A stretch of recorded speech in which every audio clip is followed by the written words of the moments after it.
Hey everybody out there in YouTube land, Leaky Mickey here. I'd like to show y'all my Canteen Cup cook set. It's just an old army canteen. The thing about this one, it's a big one. It's bigger than a quart. It is 48 ounces. So that's 3 pints. That's a quart and a half. Makes it a little tough to do the math for treatment drops and such, but not really. It's pretty simple, especially with drops. Now tablets, that's a different story. But I think it's pretty good because it's large. Okay, and then the pouch has got the reinforced the belt loop, and inside this little tube I've got extra seals for my for my cap, and a rag,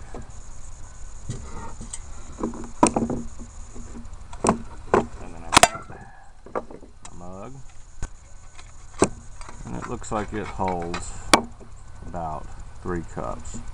So it might be larger. And on the handles, got some fiberglass wick and some carbon felt tied on with a little bit more fiberglass wick, so I don't burn myself. And I've got a lid for it I made out of some old windscreen. There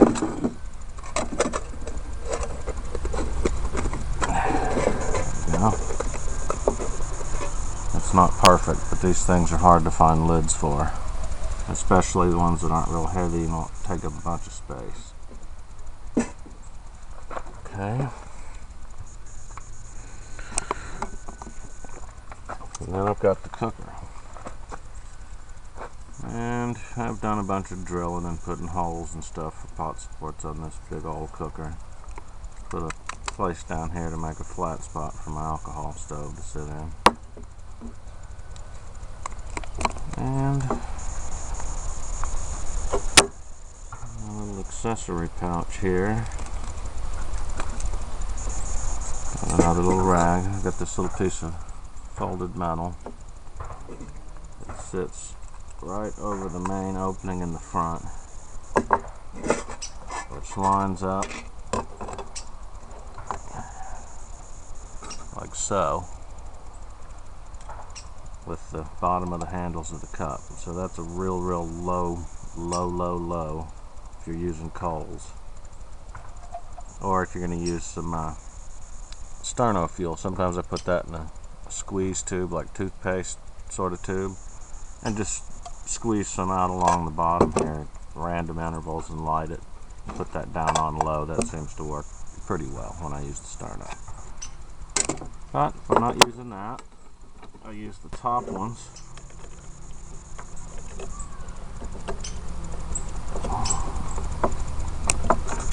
Put these top grates on. Just a piece of old metal skewer, and this is at its highest position right here. If y'all can see that. Yeah, sorta. We'll go with that. So that's at its highest position right there. So it's full fire going on in there. Feed your sticks in through here, whatnot. And then you want to use it with alcohol stove or get it a little lower. Put these ones in here. These are just little coat hanger rods bent at whatever angle is necessary to get the job done.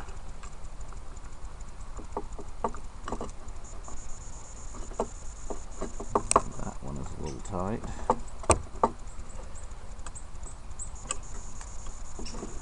Okay. And then you've got a more acceptable height for alcohol stove. And speaking of the alcohol stove, I made this one the other day out of a Zippo, 4-ounce bottom of a Zippo can that I put a nipple on so I could supply it with fuel. Seems to work real well. And I've got this dome remote I got from Tenny. Really love this thing. Okay, well, let's put it in there.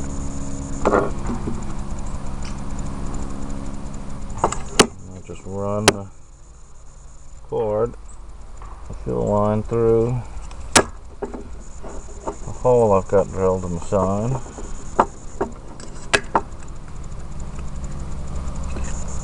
And I've got it, reinforced down in there with some heavy gauge aluminum foil to keep the line from burning if the thermal feedback gets too much, which it kind of does in this enclosed space. Well, let's fire it up.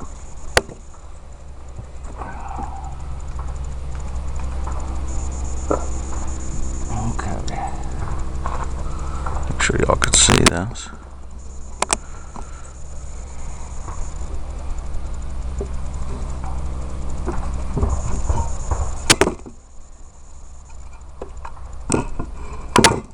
Burn up my table.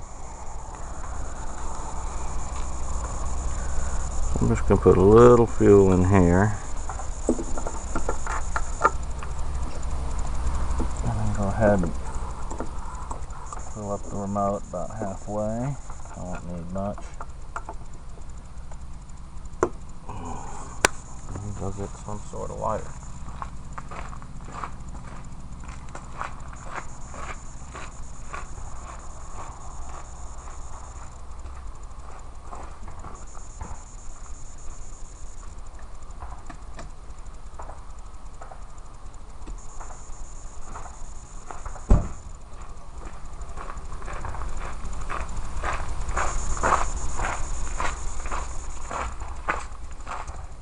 Today's lighter of choice happens to be matches.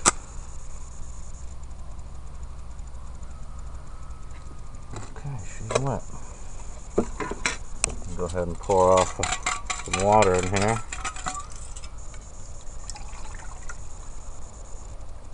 Okay, there's 2 cups. Okay, it's lit.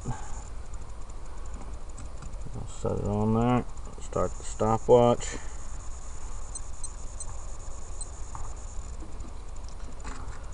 And wait and see. It's a little too bright out here. Might have to go inside to show you all the flame pattern. And I could just move this around just in there ever so slightly for the wind.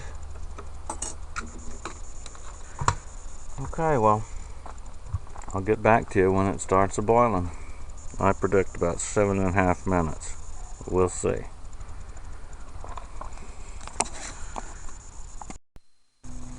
Well, it's been 8 minutes and 33 seconds, and it's just starting to, bubbles are rising to the top. It's not a rolling boil.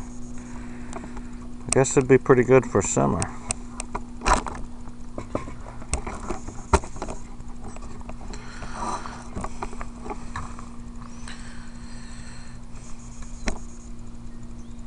I doubt you could see anything, but maybe some heat waves. And I tell you, I love that little remote I got from Tenny, the little dome remote. Super good. Works excellent.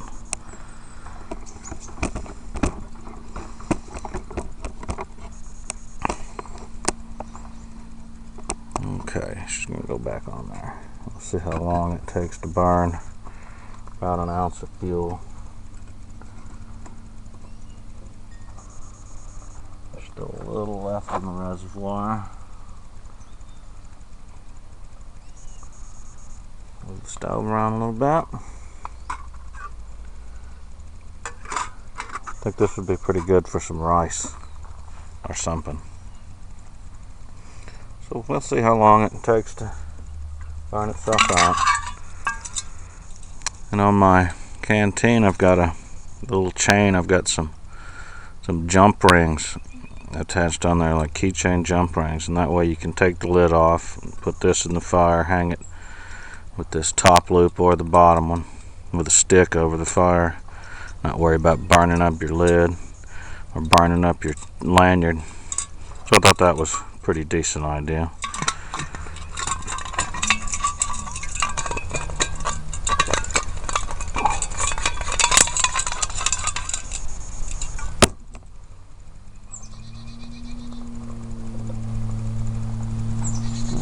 Fuel left in the remote. Prop it up real high.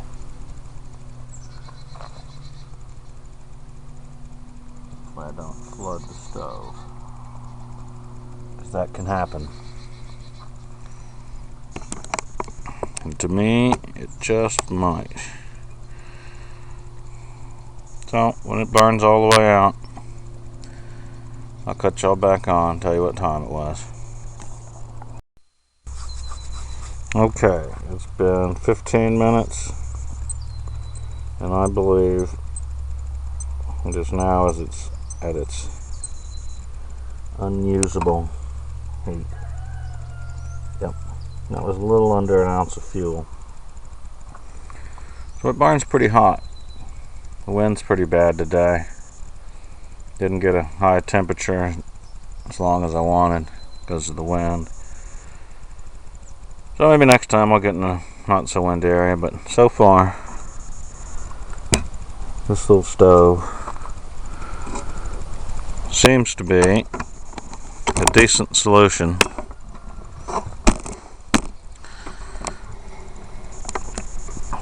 to the Canteen Cup Cooker problem. Got to do a night video. Thanks for watching.